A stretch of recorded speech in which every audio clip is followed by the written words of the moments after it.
Hello Vikings and welcome to another video. This will probably be a little bit longer video than what my videos normally are, but I was thinking to do a new video on some tips and tricks for you guys uh, in the Vikings game. It's gonna include a little bit of everything.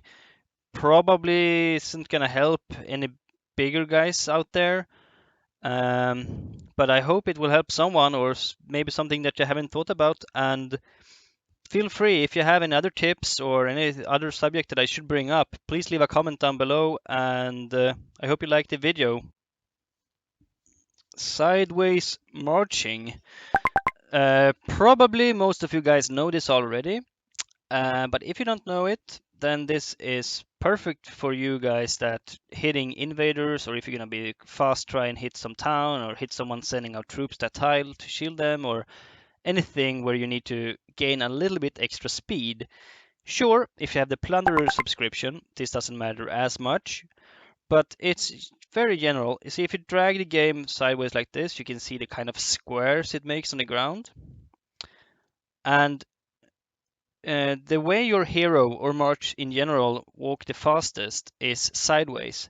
I have Plunderer right now, so it's gonna be fast either way. But let's say this invader here, if I place myself just sideways of it, so either to the right or to the left of it, and I'm gonna attack, then it's gonna be 1 second. Now it will be 1 second either way because I have Plunderer. But even without Plunderer, it's gonna be 1 second when you're on the side. And it's also gonna come back faster. It's gonna stay with the invader or ghost or whatever you're sending the march to for a shorter amount of time compared to if you're south of it or north of it. So if I'm south of north of it without Plunderer, I would assume it's 1 second sideways, maybe 3 or 4 seconds north or south. So I would say always march from the side to side if you try to do something fast. If you're joining your OS leader, always try and place yourself to the sides of them compared to north or south. Time your yielding marches. You might ask why this is good or when it's ever needed. And the times it could be needed is potentially if you're a smaller player and potentially want to score in a resource yielding event, but it starts at, let's say, 4 a.m. your time, and you want to get a head start by the time you wake up, then you could send out your march to a tile and let it have a long march time back to your town. Because the points for yielding in yielding events doesn't actually count until the march comes back to your town. For bigger players out there, if you're winning Fury once a week, then you'll either get level 9 or level 8 tiles if you get second place. Then you might want to try and time those before coming back to a CVC to start off this CVC event with big points. And like the previous point, here you don't want to go sideways because you want the furthest amount of time possible. So for example, as you see here, I have placed myself on the top of the map. So if I place myself on the top of the map, I could be a top and a bit sideways, but it doesn't matter too much. But then I would just want to go to the bottom. Obviously, depends on which event there is. But let's say if I want to take this level 6 tile, then I would send without hero and without shaman to add extra time. And I would try and take my biggest troop number. So for example, if you have T7, you try those, otherwise you take T4 or something. So if I add some T7s, it's going to be 1 hour march for me. I have Plunderer, that's why it's a bit faster. It's going to be 1 hour march. One thing to improve the marching time it requires could be to add a siege troop, because siege troops are actually the slowest ones compared to like cavalry, which is the fastest. So you can always train 18 of the highest tier siege that you can add and just add one of it. And let's see, all of a sudden it's 2 hours and 38 minutes. And then what you do, you don't really want to just press start, send like this, and leave, because then it's a high risk, especially if you have level 8 or 7 or 9 tiles that someone else is going to come and take it. So you need to write this time down. It takes 2 hours and 38 minutes to walk. Then I want to boost it all the way. So 238 plus 38 minutes. So then you see it's more than 3 hours time before the march will be back in your town. So then you can start to time it. All right, so I can start yielding 3 hours before the actual event starts, the yielding event or CVC, whatever it is. And you can be sleeping or something like that when the march has come back to you and score points for you. So items or gear, equipment, whatever you want to call it, this is something that's important for obviously every player, but probably a bit more for the newer player or this less spender. If you're spending less, this is very important for you, in my opinion. I know myself when I started this game, I refused to update anything in my town pretty much before I had the correct gear to save myself as much time boost as I can. Because that's really what costs money and what you in general lack. It's time boosts. So equipment, as you know, you can go to your forge and you craft equipment, you can ask some friends, or if someone doesn't know which item is best for what, please leave a comment down below and I can make a video on what items you should have in a separate video. But I would always recommend kill invaders, look up which invaders you need to make items. Never make anything to purple or whatever quality, always make it legendary. And it's a good start to start with this invader gear to make it a little bit cheaper to kill invaders. And I can show you one gear, like for example, you want to make learning gear. Then you want to make the gear legendary, your runes legendary, and find the legendary gem that you want in to reduce the learning speed as much as possible. And the same goes for building gear, warrior training gear, and then apart from that, you want killing gear. If you're a ranged player like me, you want ranged gear. And if you're in a bigger clan that do some fortress battles, you want Ubba gear. That's good in fortress. And always make it legendary. I can't stress how important this is. Because I remember when I was new to this game, and people start to make, oh, I can only make it the blue quality or something, and then they did that. But when you do that, you cannot add the legendary gems, for example, or the runes whenever you get them. Then you need to redo your items, which I'm sure for a lot of you, this sounds very simple and is what most of you have done. But if some new play people are out there, take your time to make proper gear before you rush your palace up. You will save a lot of time boosts on it. Gems and runes. As the previous point in this video, where I mentioned about this as well, I just want to add like gems and runes. They're super important to always get for both learning, building, training, and your troop specific offense runes.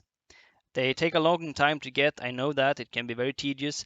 The good thing with the runes though is that you can make them into the purple or blue quality or something like that, add them to your equipment, and you can always take it out once you're ready to update it further because you don't have to dismantle the actual gear to take the runes out. But definitely put in your time to kill the ghost, make sure you get all of the legendary runes eventually. It will save you a lot of boosts and give you more strength. Getting material, as the two previous points talking about both gems, runes, and equipment. At least for the equipment, you need a lot of materials, and getting materials for making your equipment and upgrading your troop specific gear and UBA gear requires quite a lot of material.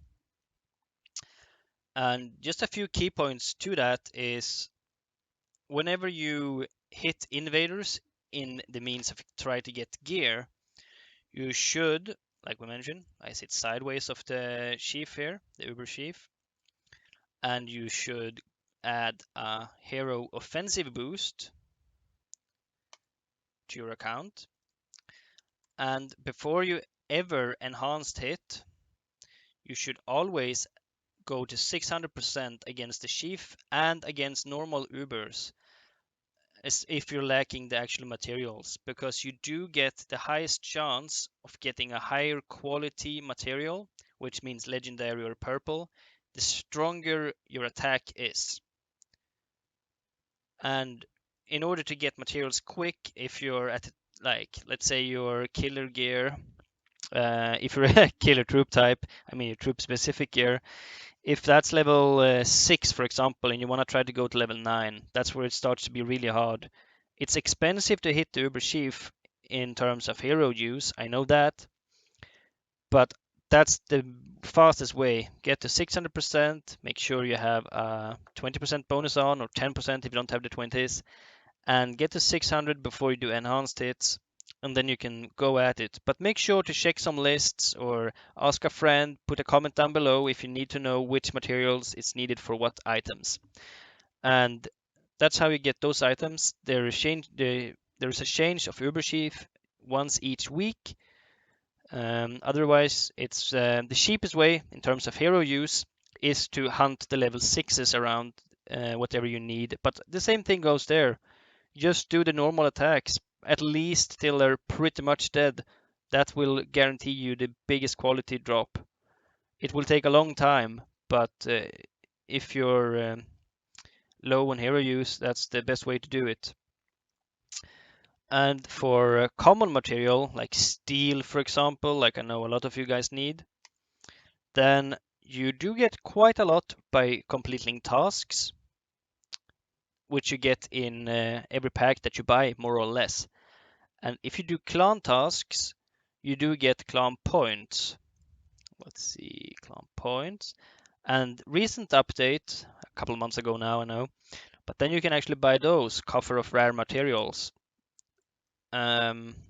which will give you quite a lot of materials. They will only be up towards highest quality of blue, but you can combine them and get a bit more extra of them.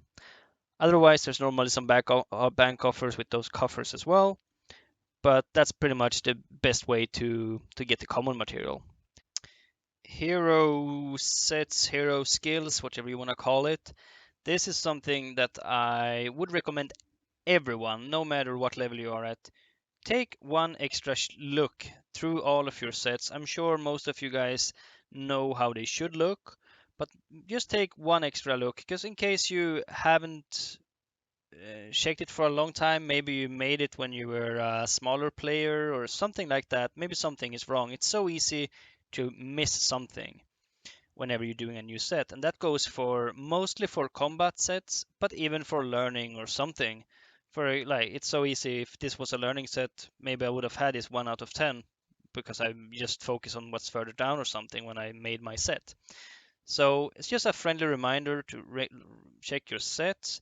If you need help to correct your sets, feel free to leave a question down below. But in general, for your combat sets, if you're not a host, you want to go down and fill everything that's either for all troops, troop types, and your specific troop type, because I also recommend you to focus on one troop type at a time. And just fill that all the way, whatever you have, and you're good to go. And same here in the special. What I see most people do as a big problem or common problem is if they're not a host or not their host setup, they add points in army offense in onslaught, and same in the main knowledge, they add points to those things. And those only apply if you're the hoster of the onslaught set. So if you're a host, you should have two different sets, one where you're just attacking and one where you're hosting. Gold usage. This is a question that I've been asked a lot of times, to be honest, and it's such a boring answer because it's always depends on where you are in the game and what's the current state of the game. If we rewind time a year, one or I can't remember when T7s came out, but whenever T7s came out 2 years ago, maybe, then the top of the T7 tree, this normal one, was actually really good to do with gold. Right now, people would probably laugh if someone recommended to use gold for it because it's not that expensive right now in terms of resources. But back then it was. And the same thing goes for other updates. Before this level 40 update, it was actually really, really good to use gold on hero use in order to get materials from the Uber Chiefs. And just prior to that, it was really, really good to use gold on VIP points to get your VIP to level 40. So it depends so much on where you are and if there's any new updates to the game. That being said, you probably should use your gold if you want to update in the current state of the game. Depends on what type of player you are. Gold is always good to have. It's always useful, and right now, I would say in secret knowledge, you probably want to use gold when you reach step 8 out of 10 or something. It doesn't matter really which choice, but let's say if your health and you go here to 8 out of 10, then the last two steps, I think that's good usage of gold. And same for going to, as you can see, I'm updating my buildings to 39 with resources. I think that's worth it, but going from level 39 to 40, as you can see this looks horrific. The weeks don't take that in account because I'm not in building gear, but the gold and the soul charge and resources are pretty much the same as it would be in my proper gear. This is more worth using gold compared to all of those resources, in my opinion. But yeah, you have to find what you think is worth it, and obviously which level you are at. You might not be a level 40 town, you might be a level 36 town or something like that. But feel free to ask for guidance and I'll see what I can do. Hope it helps. Energy usage. What I mean about that is hero or ghost energy use.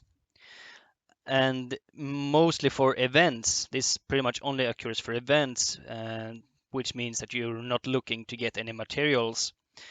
For clan battles, there's an invader category right now in this state of the game, which can be important. And then you have those, for example, ghost banishment event. And to get to the last checkpoint, it can be quite tedious. Like this is the equivalent of what is that, like 163 ghosts or something, which level 6s to add, which is quite a lot. If you're gonna go around and hit them like so when normal attacks all the way, it's gonna take you several hours. It's gonna take you a long time, and still will be fairly expensive on ghost use. If you're going to enhanced attack them all the time, like many big players do, then all of a sudden one ghost costs like 80,000, and that was even with 15%. So if I just do one more, yeah, almost 100,000. That's without any boost or something. So I think it's pretty fair to say one level 6 ghost for about 80,000 ghost use. If I would go to an invader and one hit that, then that's actually, let's see, that costs me, what's that, like 60, 70,000. So a little bit cheaper per one, but in general, you need to kill much more invaders compared to ghosts to max out events. And in CVCs, for example, you can't max them out. You just want to kill as much as possible. For invaders, though, you have Ubers, and during normal events, they can be possible to find, but they tend to go very fast in CVC, so it might be hard for you to get them if you cannot afford to one hit. Something that's worth doing, in my opinion, is that if you go out to the skirts of the map and you find level 3s, I think they are really, really good actually. If we want to hit a level 3, that costs, what was that, 7,000, 8,000, like 7, 8, less than 10,000 a pop. And if we go to the event, of course, the famous blue circle in the middle of all. If we go to the event, you can see one level 3 ghost gives you 400 per 1%, so that's 40,000 per kill. Meanwhile, a level 6 gives you 200,000. But if it costs 80,000 to kill one of those in a one hit, and it costs around 8, let's say 10,000, then or 8,000, then will be an easy calculation because then it's 10 times. So then you get twice the amount of points for the same energy used. And even for level 2s or level 1s, sure, there's going to be slower, but you save even more or about the same. So that's something to think about if you want to max events faster and you don't really have the use to attack the biggest ones, and you don't have the time to go normal hitting.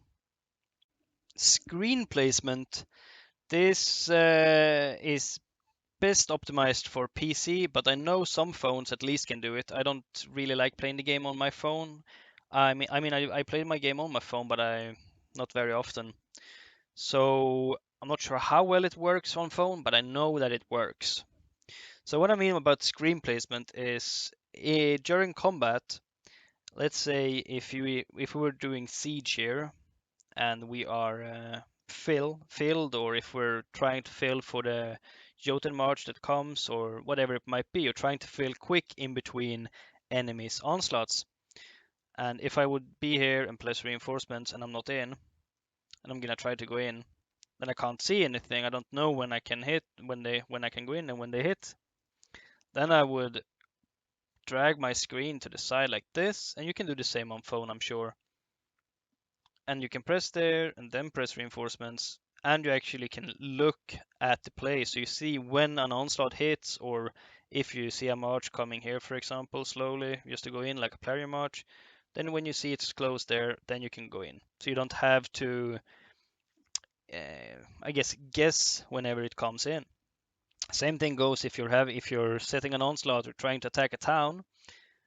You can't be on him and wait like, oh, when is he dropping town? When is he dropping town? Maybe you're on a voice call with your clan or something, then it works. But otherwise, just pull your screen a bit to the side and stare at the point of interest, and hopefully you're able to get some shards. The bank, it's quite hard to give much tips and tricks around there. Obviously, you should ask your friends and try to value which packs are worth the best for you. If you're a very small player or if you're not spending at all, then that's also fine, but it's very hard to evolve in this game without spending. But you can do it in different ways and in smart ways. You don't have to throw $1,000 right away just to get what you might need. And same thing, something that I can't stress enough, when you do a big purchase, whatever is big for you, if it's $20 or if it's $1,000, please don't go ahead and spend it all the first day. So many people do that, and I know it's gonna come back and haunt you in your sleeps after that. But a few things like megas. If you're not familiar with megas, they are when those special packs in the special tab says that they cost 199, and they're reduced to 19.99. So from 200 to $20. Those come up from not doing a purchase in 30 days. Some people say 29, some say 28, but for me in general, it's been 30 days on the dot. Those are in generally very good. I probably can add a picture right here of how a mega looks right now.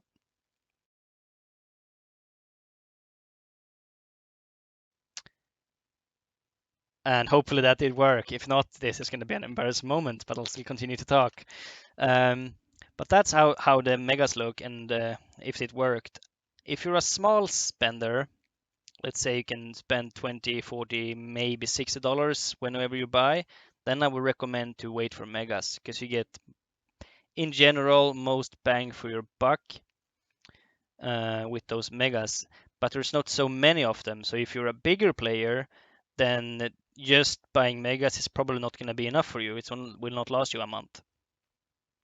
Recently, we have had a lot of different ladder packs, which have been great. And the castle packs, My House is My Castle, I think they're called, they are also really good, some of them.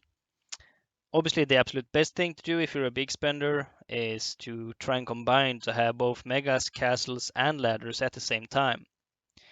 But if you're a medium big spender, then I probably would say like buying 2, 3 megas, buying a couple steps of some ladders, is the best way to go. If you need any advice or if you're wondering what megas are or ladder packs are, feel free to leave a comment down below and I'll reach out to you and try to help you out with this. Subscriptions, though, they used to affect the mega cycle, but they do not do that anymore. So if you are stranded for gold or boosts or something like that, and it's only a few days till megas and you're really stranded, you could actually go ahead, for example, and buy this boost pack for $10. And each day for 7 days, you can claim 400 out of each boost, 15 days, 7 days, 3 days, and 24 hours, which isn't really, it's not a super good deal, but it's not that bad. If you need a couple boosts, it's you can do that. And same with Plunderer. I pretty much always buy Plunderer. You can't see, that's why you can't see it. But the gold packs and stuff like that. So subscriptions you're able to buy without affecting your mega cycle. Something that's very important for smaller players, maybe more newer players, or even if you're an old player and you haven't thought about it, something that gives a lot of strength to your account that many people oversee in the start is actually the Seers. Don't know how to pronounce it, so we just go with Seers. And especially the ones that cost soul shards. And soul shards is something that you only get through battle. And the reason why they are so good is not because you activate them, because all of them can only be activated for 1 hour. But the reason is why they're so good is because this is a permanent bonus, which gives total health. This was all troop types. And then we have total health. There's 6 different soul shard costing ones that you cannot upgrade in another other way. You can only upgrade them with soul shards. And all of them give either total health, total defense, or total offense. And it's actually quite a lot for your account. And then you should always update whatever is favorable for your troop type. For example, this one is ranged, which is my troop type. So yeah, look into the Seers. Easy thing to miss out on.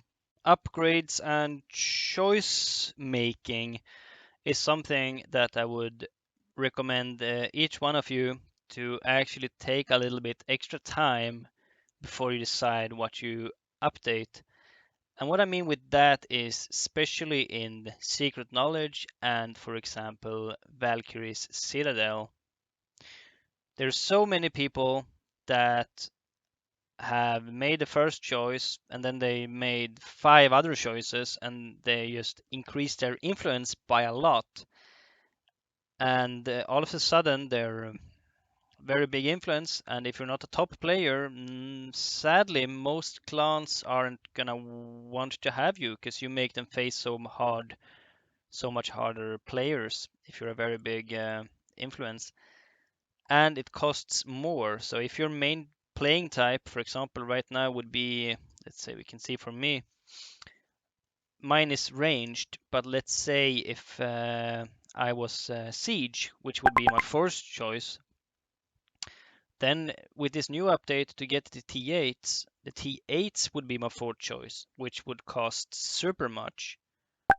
So that wouldn't be very nice. Then I would have to go back to range, maybe make completely new gear and all of that, a lot of struggle. So take your time before you decide what you want to do, and especially for Secret Knowledge. I know when this update came, so many people rushed away and took T8s as their first choice. And then they're not really big players, so they only can do the T8s, and then they see that the second choice gets much more expensive, and maybe they did towns for the second, because they see, oh, towns do everything. And then they realize maybe fortress is what you need to focus on for your clan, and it's just too expensive for them to upgrade, and they will be weaker because of that. So please take your time before you decide what you're doing, and ask a friend or ask around. Don't be afraid to ask questions. That's what makes us all stronger, working together. I'm not sure about you guys, but I sometimes had the struggle long time ago when I did a guard check to check when someone's shields drop. for example, in an event, and they haven't been on for a week, and then you see, oh, their shield is gonna drop in 7 hours. Then you try to write down their location on a piece of paper, and then you don't find that paper, and you don't remember where it was. If you ever found yourself in that situation before, it's not the most fun. And the same thing goes if you're finding a weak target somewhere, you're testing him out, and you see, oh, this guy is actually weak, I can probably try and burn him. Then he shields and goes away, but you might want to be ready to check again later if he's on.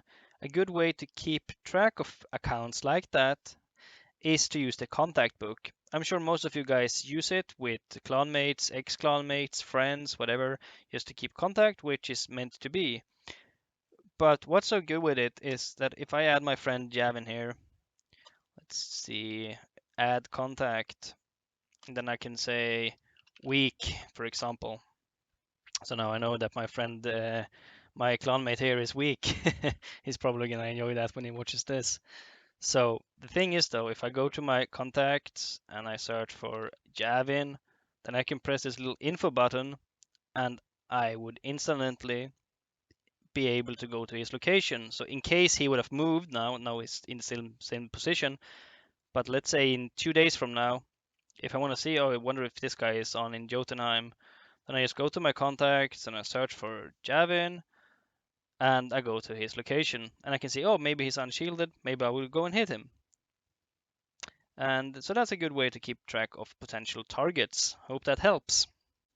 All right, guys, we are in the end of the video, and I hope that this video were able to help some of you, or maybe refreshing your memory or something like that.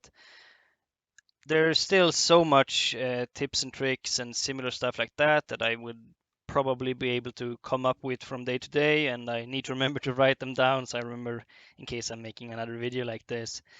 If you have anything from your experience that you want to share, please don't hesitate to leave me a message down below. And if you like the video, please subscribe. And until next time, have fun out there and get a lot of shards.